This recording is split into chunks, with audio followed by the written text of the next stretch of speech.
Lacey Shippey on the Rural Radio Network, and it's time for our midday livestock trade with livestock market analyst Kyle Bumsted. And Kyle, we are seeing some limit downs in some of our feeder contracts, and it seems like just a rough day for cattle. Tell me what you're seeing in our market.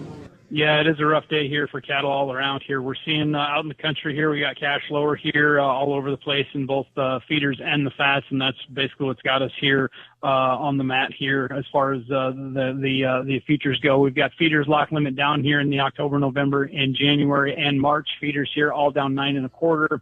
With the exception here of September, we're down $8 there in the September 802 lower here. That's looking at that index. That index is going to be down about $1.13 here today when the Merc updates it later. But early reports here from the sale barns out in the country are that feeders are lower here across the board as far as everywhere here in the north and the south. Now, on the live cattle side of things, you're hearing the same thing. We're hearing fats as much as $2 to $7 to $10 lower here in some instances at some of the northern auction barns. There was some 378 trade in Kansas here this morning, and that's most definitely lower here than what it was last week. That's getting almost at 240 and under mark here when they were trading 242 to 243 last week. So what we are seeing though on the other side of it though, there is some commercial buying here as these funds liquidate position here. It looks like there's mostly fund trade here liquidating those positions. We are seeing that October live cattle gain on the D's gain on the Feb, and Feb gain on the April. So as these non-commercials are selling it off, there is some commercial buying in both the feeders and the fats, at the Sep gaining on the October and the October gaining on the November. Now, a lot of folks have said, well, feeders shouldn't be down this hard because of the index. Well, you've got to remember, folks, here, we've still got until September 25th for these feeders to meet up with that index. Thank you, Kyle. That is market analyst Kyle Bumsted. If you'd like to talk to him about the markets, call him at 308-708-7340. You're listening to the Rural Radio Network. Farming is hard work. Between managing crops, livestock, and equipment, there's not much time left to handle financing and loans. At Dakota Mac, we can help you do the heavy lifting when it comes to ag financing. Whether you're a full-time farmer, an investor, or a young and beginning farmer, we're here for you for all your ag lending needs. Let Dakota Mac help you work smarter, not harder. Hi, it's Jim Persinger from Dakota Mac in Ogallala. Call me at 308-284-3260 for all your ag financing needs.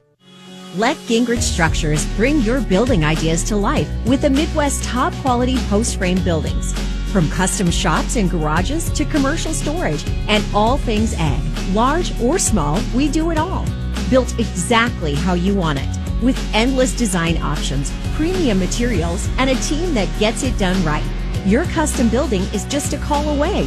That's Gingrich Structures, spelled GingerICHStructures.com.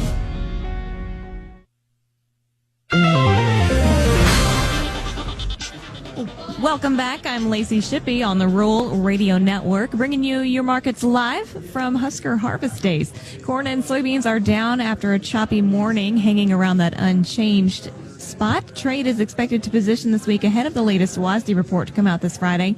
The average trade estimate ahead of the report is 186 bushels per acre. Corn harvest as of Sunday was just 4% complete. Weighing on corn is the fact that supplies of sorghum will be higher this year without China buying, and the basis for sorghum in the southern plains is lower, giving corn some feed competition. Soybeans are down again, working with slightly lower production estimates, but without a China deal, it is likely that the drop in U.S. export demand will more than offset the impact of falling production. And wheat futures have been unable to hold on to the rally from yesterday, retreating between 2 and 6 cents here this morning. December corn is down 2 1/4 at 419.5. March down 1 3/4 at 437 3/4. May down 1 3/4 at 448. November soybeans are down 4 at 1029 3/4. January down 3 3/4 at 1048 3/4. December Chicago wheat is down 2 3/4 at 521. March down 2 1/2 at 538 3/4. Kansas City December wheat down 5 3/4 at 511 1/2. March down 5 1/4 at 532 1/2. October soybean meal is up 270 at 284.60. October bean oil down 73 at 50.25. October live cattle down 475 at 231.02. December down 547 at 232.10. September feeders are down 832 at 352.67. October are down 925 at 349.92. And December lean hogs are down 55 cents at 87.60.